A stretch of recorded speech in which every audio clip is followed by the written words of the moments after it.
오늘 우리에게 주신 하나님 말씀은 이사야 66장 10절에서 14절까지 말씀입니다. 예루살렘을 사랑하는 사람들아, 그 성읍과 함께 기뻐하고 즐거워하여라. 예루살렘을 생각하며 슬퍼하던 사람들아, 너희는 모두 그 성읍과 함께 크게 기뻐하여라. 이는 너희로 하여금 위로를 주는 예루살렘의 품에서 젖을 빨아 배부르게 하고 또한 너희로 하여금 풍요한 젖을 빨아들여 기쁨을 누리게 하려 함이다. 주님께서 이렇게 말씀하신다.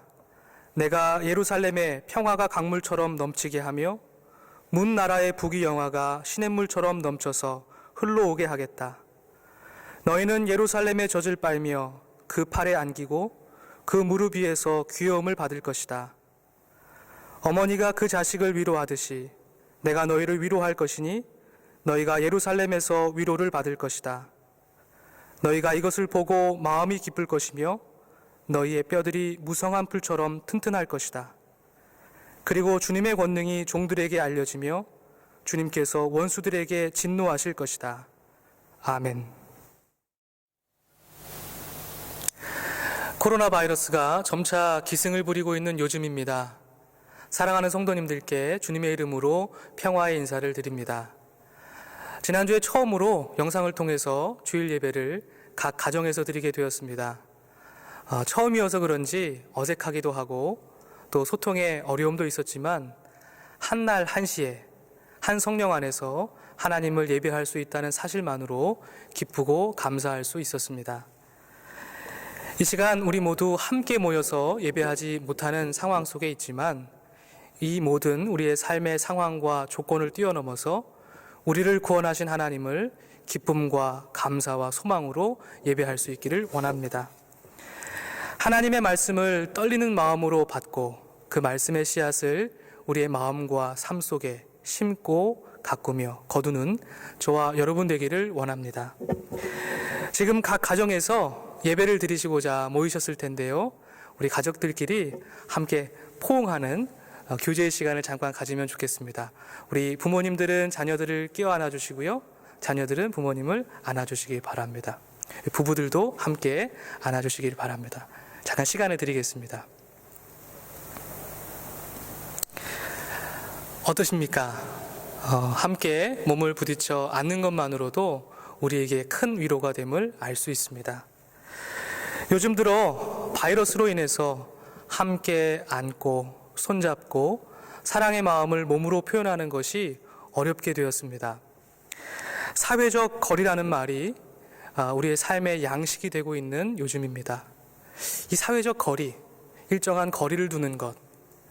우리 옛말에 몸이 멀어지면 마음도 멀어진다는 말이 있는데 이 사회적 거리라는 말이 우리 사회 속에서 다시 등장하지 않았으면 좋겠습니다. 우리가 함께 모여서 다시 예배할 수 있는 시간이 온다면 그때에 예배 가운데 모든 성도님들이 서로 안고 위로하는 사랑의 교제의 시간을 갖고자 합니다. 그 시간이 빨리 오기를 소망합니다. 오래전 프리허그 운동이 세계의 곳곳에서 붐을 이루었던 적이 있습니다. 누군가가 프리허그라는 낱말이 적힌 편말을 들고 길거리에 서 있으면 그 낯선 누군가에게 남녀노소 할 것 없이 찾아가 함께 안고 또 대화를 나누는 그런 운동이었습니다.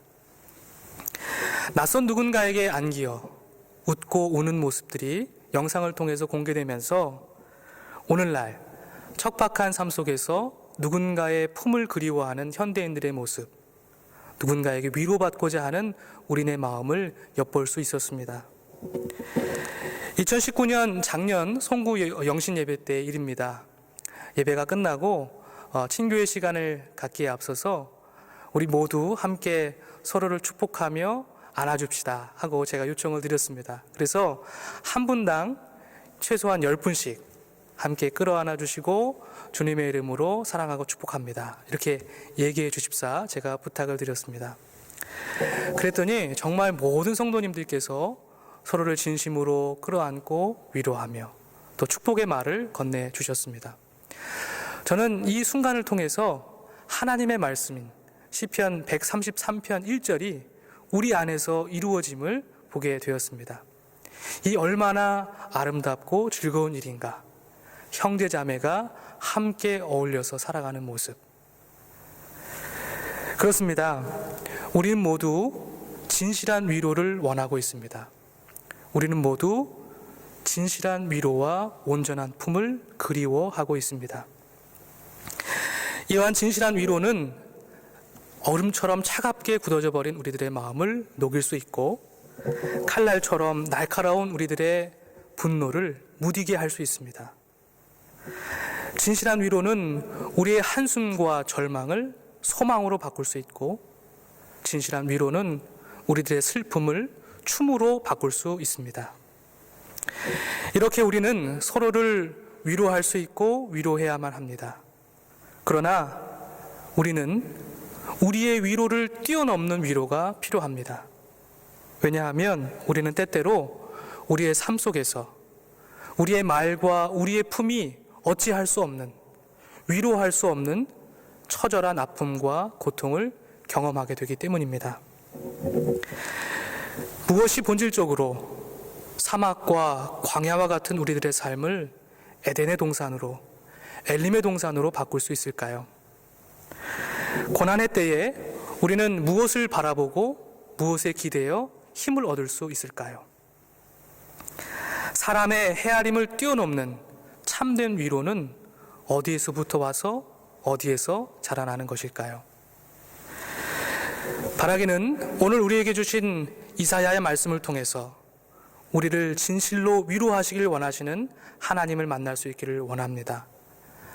하나님께서 우리를 어머니의 품처럼 안아주시는 그 따뜻한 손길을 느낄 수 있기를 원합니다. 이사야 예언자의 이름은 하나님께서 구원하신다라는 뜻을 가지고 있습니다. 이사야는 1장부터 66장까지 마치 성경 전체를 요약하듯이 우리를 향한 하나님의 구원 계획을 우리에게 들려줍니다.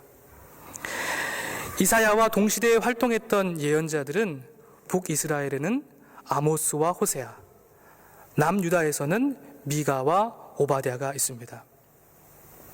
그들은 하나님의 정령에 사로잡혀서, 하나님의 성령에 사로잡혀서 이스라엘 백성들과 열방을 향해서 심판과 회개의 메시지를 선포하기도 하고, 동시에 그들이 다시금 하나님께로 돌아오도록 위로와 회복의 메시지를 전하기도 합니다.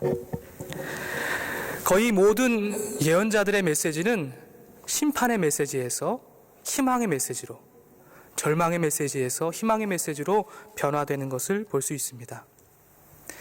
이러한 이유는 하나님의 진심이 멸망이 아니라 생명에 있고 심판이 아니라 구원의 약속과 화해에 있음을 우리가 알 수 있습니다. 하나님은 에스겔 선지자를 통해서 이렇게 말씀하십니다. 나 주 하나님의 말이다. 악인이 죽는 것을 내가 조금이라도 기뻐하겠느냐? 오히려 악인이 자신의 모든 길에서 돌이켜서 사는 것을 내가 참으로 기뻐하지 않겠느냐? 이렇게 하나님의 사랑은 크고 넓습니다. 하나님의 사랑에는 경계가 없습니다. 이러한 특징은 이사야의 전체의 구조 속에서도 나타납니다. 이사야서 1장부터 39장까지는 남유다 이스라엘 백성들이 어떻게 하나님을 등지고 하나님의 뜻을 벗어겼는지를 보여줍니다. 남유다의 우시야, 요담, 아하스, 히스기야까지 약 100년의 시간 동안 이스라엘 백성들은 하나님을 의지하지 않고 당시의 강대국이었던 아시리아를 의지했습니다. 그리고 아시리아의 힘이 약해질 때는 아시리아에게 저항하기 위해서 주변 여러 나라들과 동맹을 맺어서 아시리아에게 저항하기도 했습니다. 중요한 것은 그들은 하나님을 의지하지 않았다는 사실입니다. 더욱이 그들은 그러는 사이에 아시리아의 이방 문화를 받아들였습니다. 열왕기하 16장에 보면 아하스 왕은 다마스쿠스의 제단을 본떠서 새로운 제단을 만들기도 하고 아시리아의 왕에게 경의를 표하고자 성전의 문을 폐쇄하기도 했습니다. 그러나 시간이 지나면서 히스기야 왕에 이르러서는 지금까지의 친아시리아 정책을 버리고 친애굽 정책으로, 친이집트 정책으로 바뀌게 되었습니다. 그때마다 예언자 이사야의 메시지는 분명했습니다. 그 어떤 세력에도 의지하지 말고 오직 하나님만을 의지하라는 말씀을 선포했습니다. 이사야 30장 3절에 보니 아시리아를 피하여서 애굽을 의지하는 이스라엘 백성들에게 하나님은 이렇게 말씀하십니다. 너희가 나에게 물어보지도 않고 이집트로 내려가서 바로의 보호를 받아 피신하려고 하고 이집트의 그늘에 숨으려고 하는구나. 바로의 보호가 오히려 너희에게 수치가 되고 이집트의 그늘이 오히려 너희에게 치욕이 될 것이다. 하나님께서 모세를 통해서 400년 이집트의 종살이로부터 해방시켜 주셨는데 오랜 시간이 지난 후에 하나님의 은혜를 다 망각해버리고 다시금 이집트로 향하는 이스라엘 백성들을 보게 됩니다. 결과는 어떻게 되었을까요? 믿었던 애굽도 소용이 없었고 남유다는 아시리아에게 포위를 당하고 엄청나게 많은 공납을 바쳐야만 했습니다. 열왕기하 18장 13절 이하의 말씀은 이를 상세하게 기록합니다. 주님의 성전과 왕국의 모든 보물과 금은들이 수탈당하게 되었습니다. 하나님의 마음이 얼마나 아프셨을까요? 집 나간 자식이 온갖 고생을 다 겪는 모습을 바라보는 부모님의 마음처럼 하나님께서는 이스라엘 백성들의 불순종과 어리석음을 안타까움과 깊은 연민으로 바라보셨을 것입니다. 그러나 이사야는 이러한 인간의 절망의 이야기만 기록하지 않습니다. 인간의 이야기의 절망 끝에 하나님의 희망의 이야기가 시작되고 있습니다. 이사야 40장부터는 남유다가 아시리아에게 포위당하고 패망당한 이후에 새로운 위로의 말씀이 전해지게 됩니다. 또한 하나님은 바벨론을 통하여서 아시리아를 멸망시키시고 페르시아를 통해서 바벨론을 꺾어주십니다. 이를 통해서 이스라엘 백성들을 해방시키시겠다는 하나님의 구원의 계획을 보여주십니다. 이것은 무엇을 의미할까요? 하나님만이 역사의 주관자이시며 우리를 구원하실 수 있다는 사실을 우리에게 분명하게 알려주고 있습니다. 이것은 오늘날에도 여전히 동일한 진리입니다. 세상의 모든 힘과 권력이 우리의 삶을 좌지우지할 수 없습니다. 오직 하나님께서만 우리의 삶을 주관하실 수 있습니다. 우리를 구원하실 수 있습니다. 그렇기 때문에 우리는 하나님만을 의지하며 경배해야 하겠습니다. 이사야 66장은 전체 이사야의 말씀을 정리하고 있는 장이라고 할 수 있습니다. 하나님은 형용할 수 없는 모진 억압과 고통의 역사를 살아낸 이스라엘 백성들을 위로하고 계십니다. 하나님께로부터 부름을 받아 구원받은 사람들이 예루살렘에 모이고 그들이 평화와 기쁨을 누리게 될 것이라고 하나님께서는 약속하고 계십니다. 오늘 본문 13절의 말씀을 우리 다 함께 읽어봤으면 좋겠습니다. 13절의 말씀입니다. 어머니가 그 자식을 위로하듯이 내가 너희를 위로할 것이니 너희가 예루살렘에서 위로를 받을 것이다. 하나님께서 말씀하십니다. 하나님의 위로는 마치 어머니의 품과 같다고 말씀하고 계십니다. 우리 모두 어머니 품속에서 자라왔기에 어머니의 품이 얼마나 넓고 얼마나 따뜻한지를 알고 있습니다.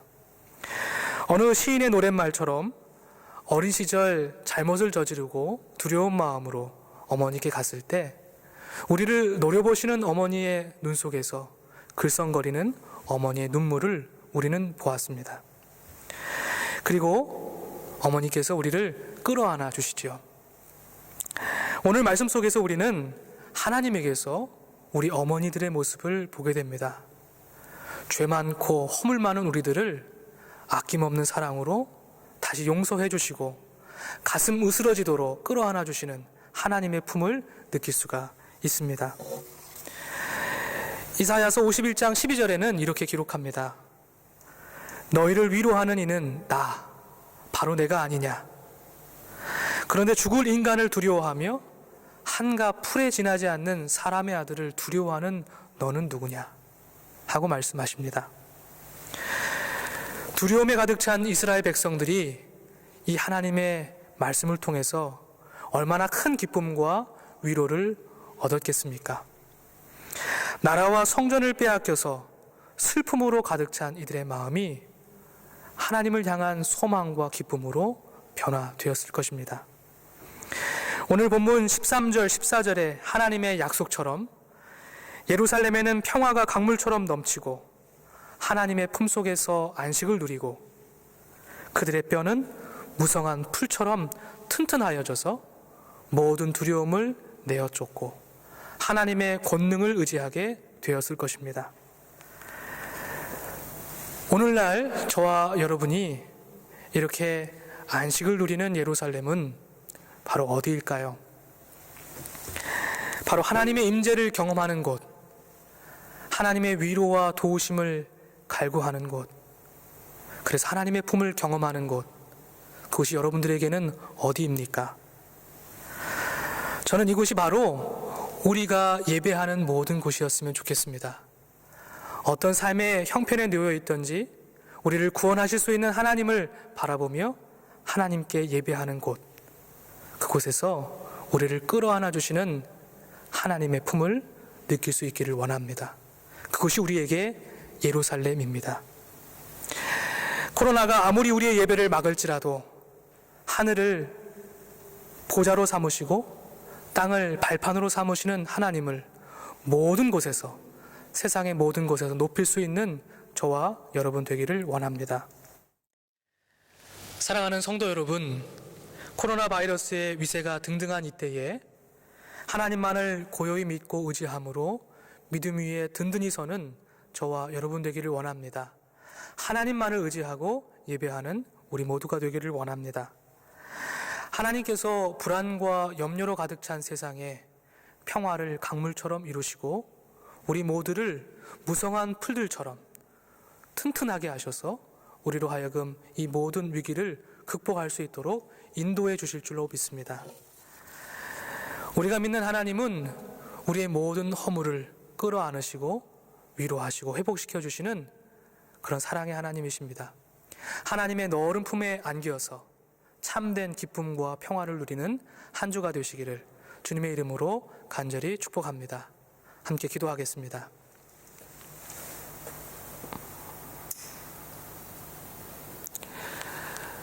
참 좋으신 아버지 하나님, 이 시간 불안과 염려로 가득 찬 세상 가운데 믿음의 눈을 들어 하나님을 바라봅니다. 우리를 어머니의 품처럼 안으시는 하나님의 사랑과 위로 속에서 참된 기쁨과 평화를 맛보게 됩니다. 주님, 우리를 회복시켜 주시고 예배를 통해서 우리를 위로하시고 회복시키시는 하나님을 만나며 이 어둠의 시간들을 잘 이겨낼 수 있도록 지혜와 용기를 허락하여 주옵소서. 우리 모든 성도들을 끌어안아 주시고 지금 고통 가운데 있는 많은 사람들을 위로해 주셔서 모든 생명을 먹이시며 입히시며 새롭게 하시는 창조주 하나님을 만나게 하여 주옵소서. 십자가의 계절, 하나님께서 우리를 구원하시기 위해서 예수 그리스도를 보내주심 기억하며 묵상합니다. 우리도 우리에게 맡겨진 십자가를 지고 하나님을 향할 수 있도록, 하나님 나라를 이룰 수 있도록 인도하여 주옵소서. 감사드리며 우리를 구원하신 예수님의 이름으로 기도합니다. 아멘.